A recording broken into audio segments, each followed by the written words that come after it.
Welcome to Culture Vultures. I'm Sandy Frye, your host. Our creative director is Nancy Cole, and this is a show that examines arts and culture around Tampa Bay. It's getting toward the end of the year, and what we do at the end of the year usually is take stock of things. And it occurred to us that we have really neglected a very important part of culture, not only of Florida, but particularly of Tampa Bay. There are any number of really wonderful authors in this area, in fiction and in nonfiction, in history, and in so many other genres that we thought we'd like to talk to some who have just produced work. And one of them is here with me now, and I'm delighted to introduce Bob Kersting, who has just had a book out called Key West on the Edge, Inventing the Conch Republic. Welcome. Thank you. I'm so pleased to see you at last. I had the pleasure of hearing Ray Arsenault talk a while ago, and I know that you wrote a volume on government and development of Tampa. Yes. Which was one of the projects that he and Gary Mormino were doing. Has that whole series been finished yet? Well, this latest book I published, the University Press of Florida published this year as part of the same series. So as far as I know, it's still going, but maybe it's ended this year. I don't know. Well, Key West has a fascinating history and background. I wasn't prepared for the extent of all the activities people managed to get into, but I was also interested in realizing it's really quite new. I mean, it was in 1821 that the U.S. acquired Florida from Spain, and it wasn't until, what, 22 that it became a territory, and there was a customs house there, and at 28 there was another district court, and it gradually worked its way up until it became a state, which was, I'm sure, very, very happy news for all of the people who were there. And I wondered whether or not you chose Key West because you wanted to see, you were curious about how it developed, or were you assigned that? I wasn't assigned it. I just finished my book on Tampa, and it was 2000 or 2001. I was on vacation with my wife in Key West. I'd been there once before, 1977, so it had been quite a while. And it just kind of interested in me. I knew little about it, and just decided to start investigating. And it took a while, but I finally finished the book in, well, this year. That's right. And part of it is I think my wife wanted to continue going back to Key West to enjoy herself, and I would go to the library and do research and speak to people. But it was a nice place to go, and I enjoyed it a great deal. And they still salute the sun setting? Oh, yes, Mallory Square is very, very popular. Yeah. Many people go there, and that's one thing that they will not miss. Well, you mentioned a number of not firsts, but sort of characteristics that make Key West Key West. And the first thing I would think would be the mix of people that accumulated in Key West over the years, starting with the conchs themselves, I guess. It's changed over time. It's been a cosmopolitan small town for well over a century, but the mix has changed. Initially, prior to the Civil War, you had a number of people born in Florida who found their way to Key West, but also a number of people from the Northeast. But many of them were in the salvaging industry. Ships would wreck off of the Florida reefs, and the wreckers would go and rescue the cargo and bring it back to Key West. So a lot of the people from the Northeast who ended up in Key West were involved in the salvaging industry, but also a number of Bahamians, white and black, found their way to Key West even prior to the Civil War, got involved in the sponge industry, the salvaging industry, and more.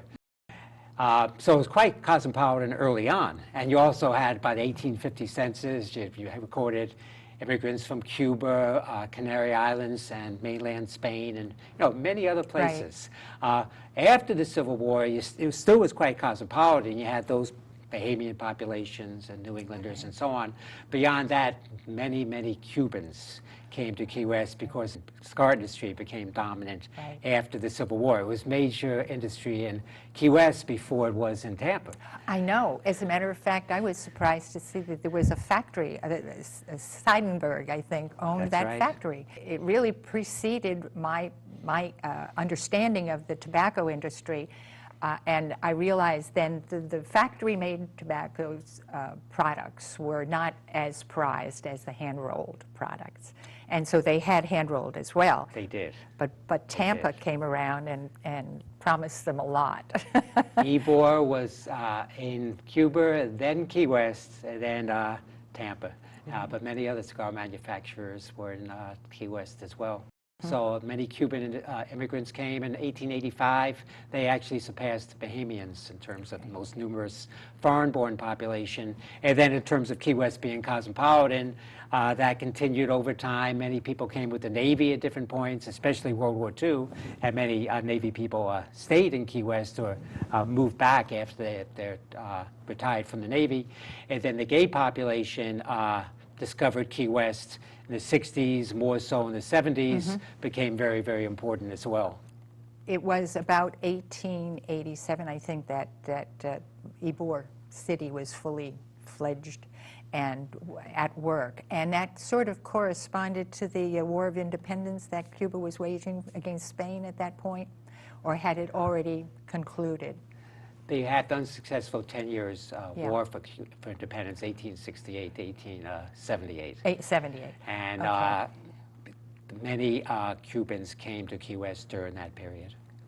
Because they were oppressed, or was there no place for them, or?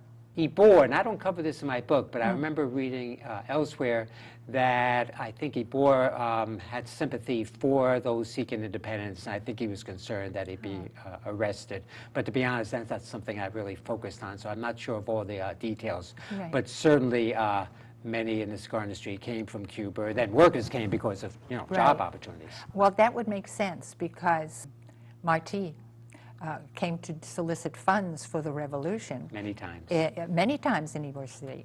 And in Key West. And in Key West, yes. And in New York as well. Yes. They were really main sources of what came to be the Spanish-American War. And Key West, as was the case with Tampa, was very much a hotbed in terms of a call for Cuban independence from Spain, no doubt about it.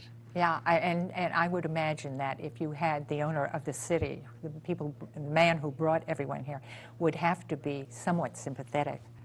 And I'm sure that the Key West entrepreneurs and fellow developers weren't really happy to have that section of the cigar industry leave to another place. It made a big difference when the cigar industry weakened in Key West, no doubt about it, because that was such an important component of its economy. You also did have commercial fishing, of course. Sponging was relatively significant. But with the decline of cigar industry, it very much hurt Key West's economy, no doubt about it. In fact, in the 1920s, when so many communities in Florida boomed, at least the first half of the 20s, before the Depression hit us, before most of the rest of the country, Key West did not boom at all. Its economy already was in decline.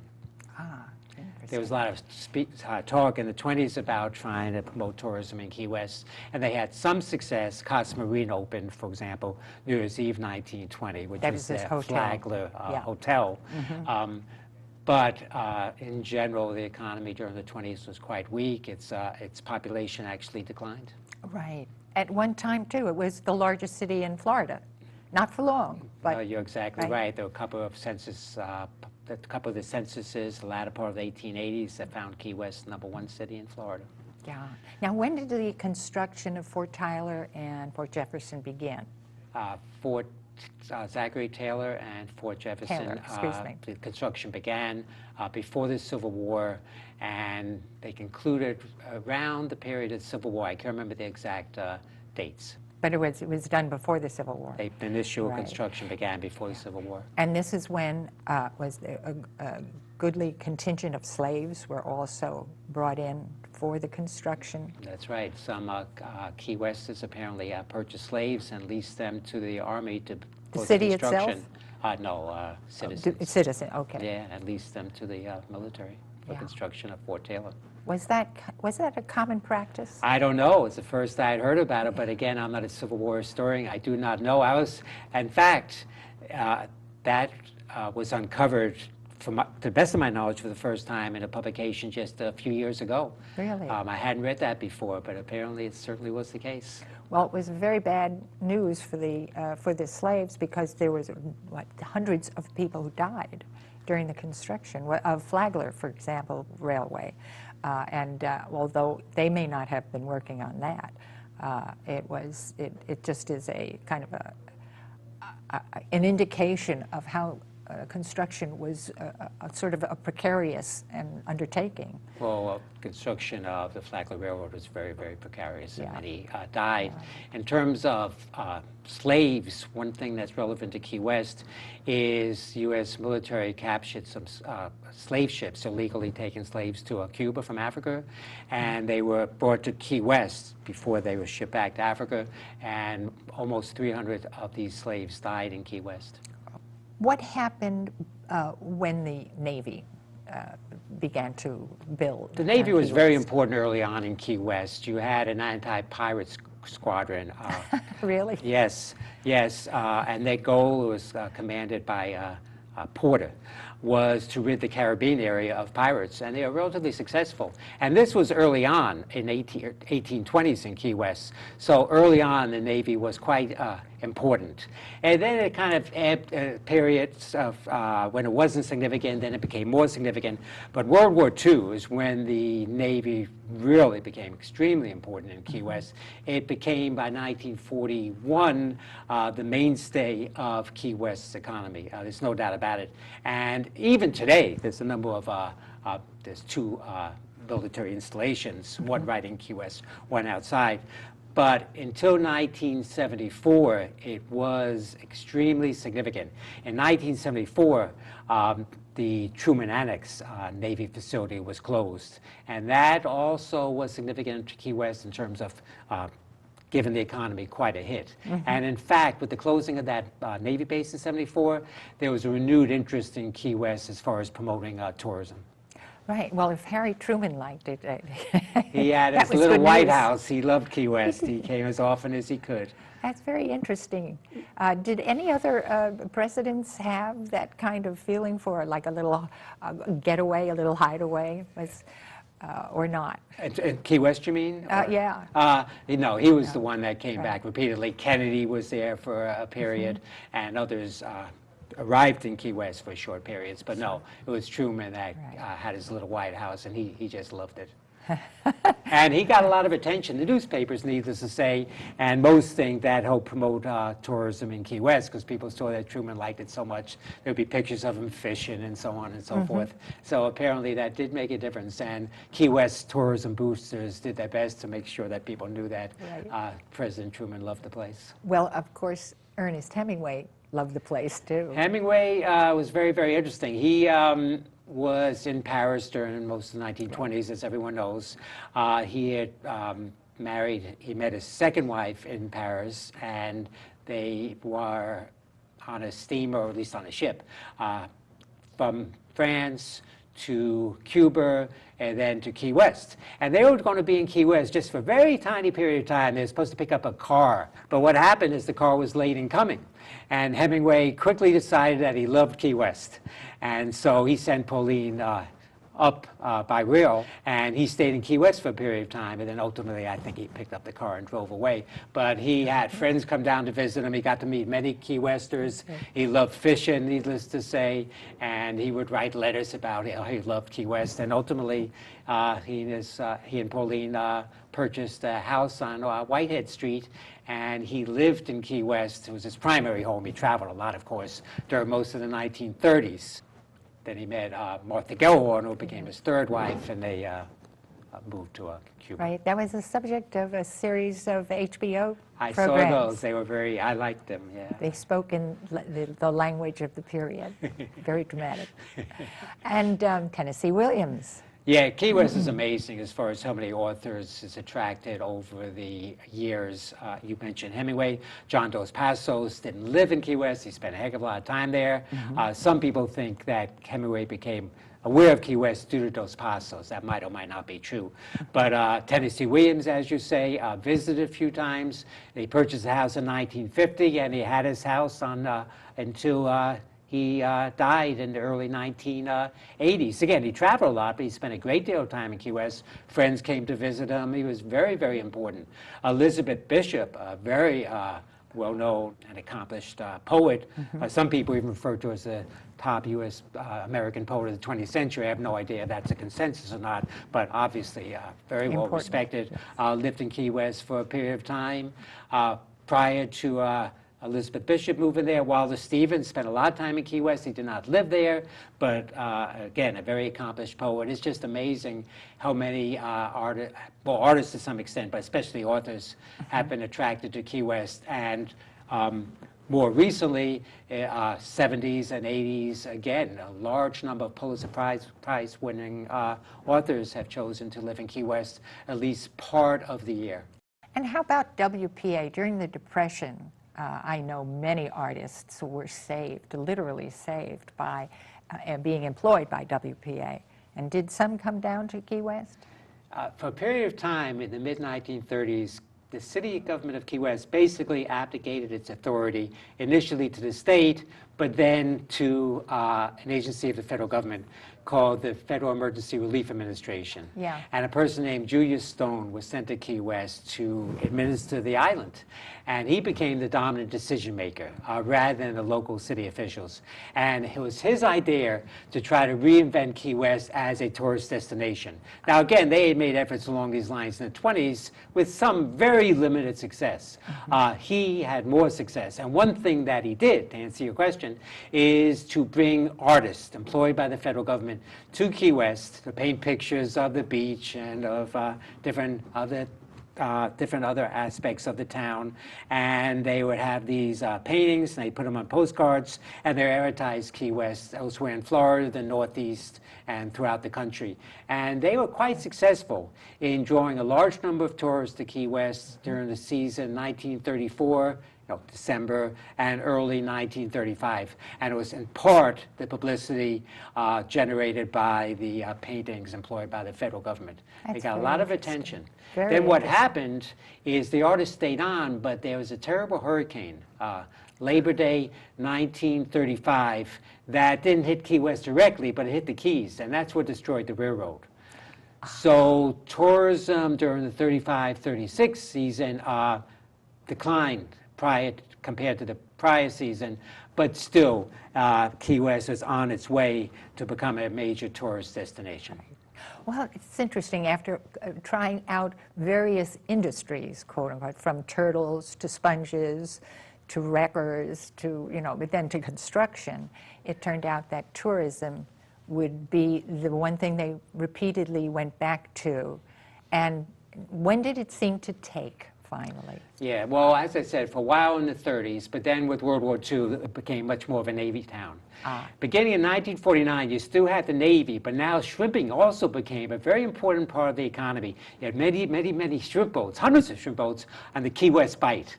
And a lot of shrimpers from Louisiana, from Texas, and elsewhere most lived on the boats during the shrimper season. And it also became a very important component of the economy. And with that, the latter 40s and continuing onwards, tourism was one component.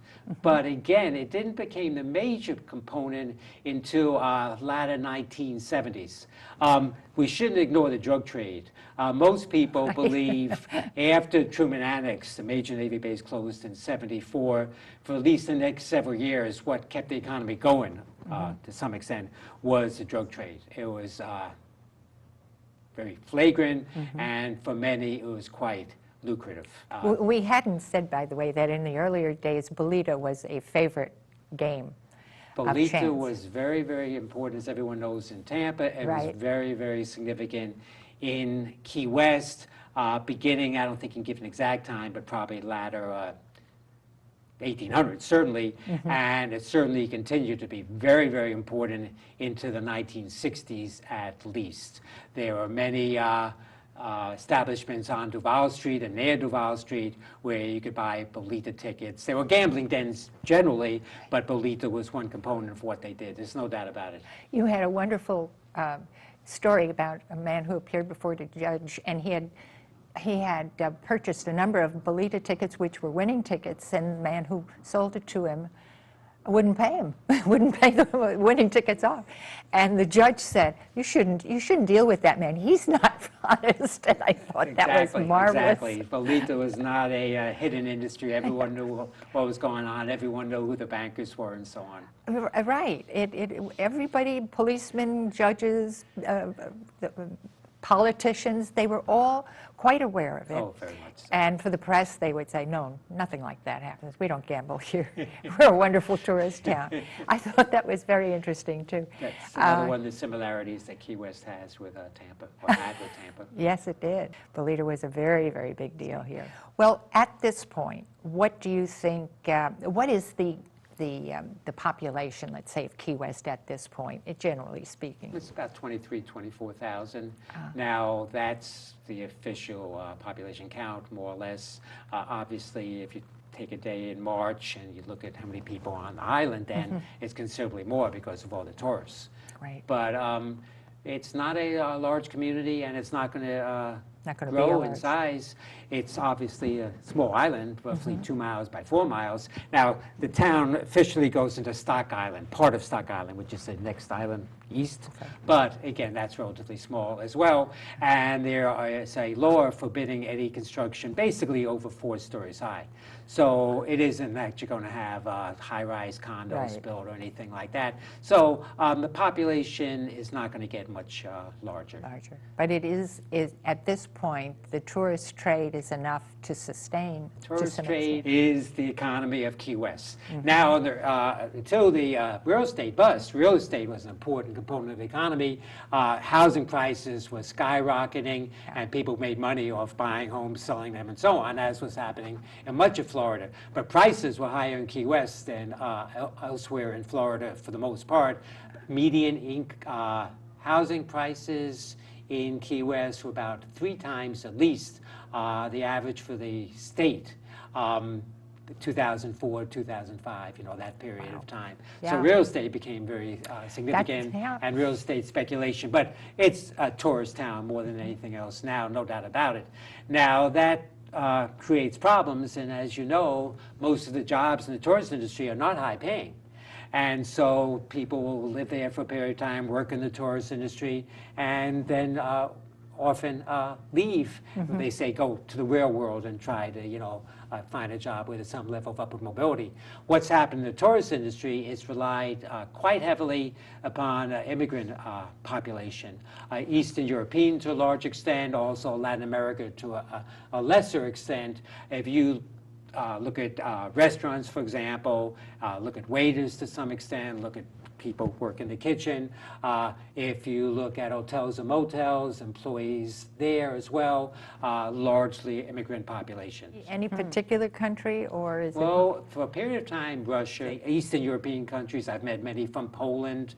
I get the newer countries confused, the different stands, people from there.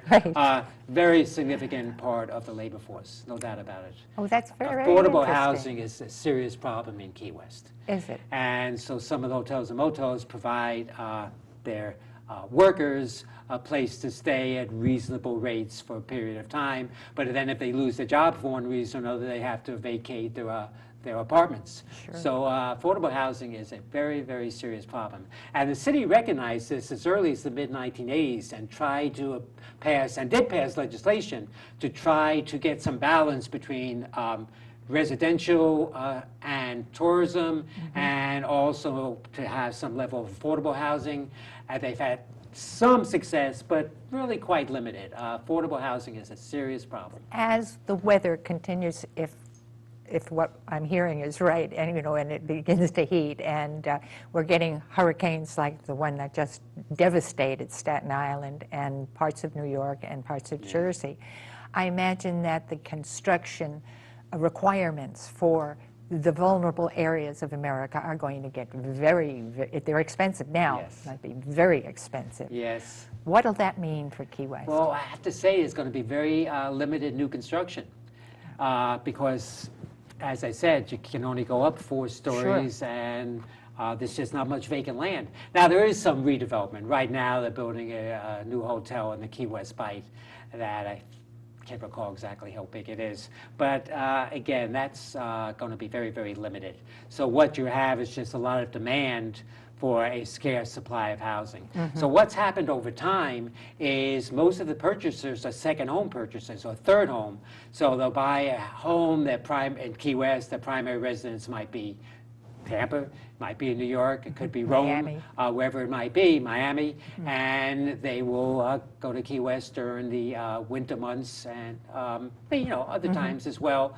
They sometimes will rent out the homes during peak tourist season, but oftentimes the homes will remain empty because they have no real need to secure income from their second or third homes because they just have ample resources. So that has kind of fueled, or did fuel, escalation in real estate prices. It's demand from second home purchasers. Do you think Fantasy Fest will endure?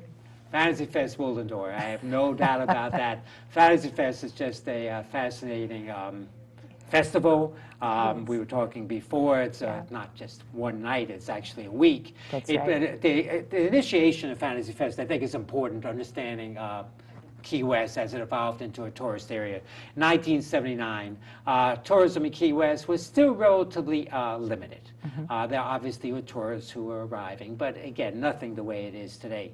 And there were several business people in Key West, several of them newer business people, primarily gay business people, who were trying to figure out a way to bring more tourists to Key West, especially in October to November period when things were relatively slow. And they were also very slow in the summer, of course. And they came up with the idea of Fantasy Fest towards the end of October. And initially, it drew some people, not a large number. But over time, it drew more and more people. And Fantasy Fest is somewhat unique. I guess Mardi Gras will be the closest thing you have to it. People go and they'll do things they probably wouldn't do it back in the hometown. The big parade is Saturday night, but there are other festivals as well.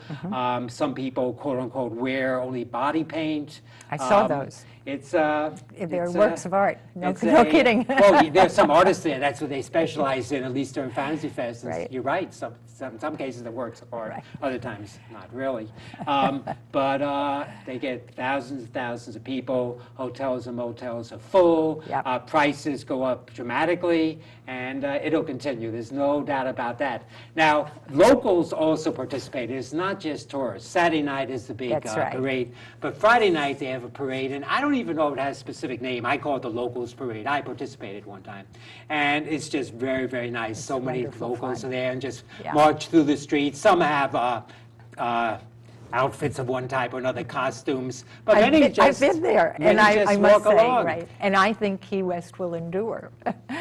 And thank you so much for telling us the background of it, and it's worth going to. It may not endure forever, but go see it while you can.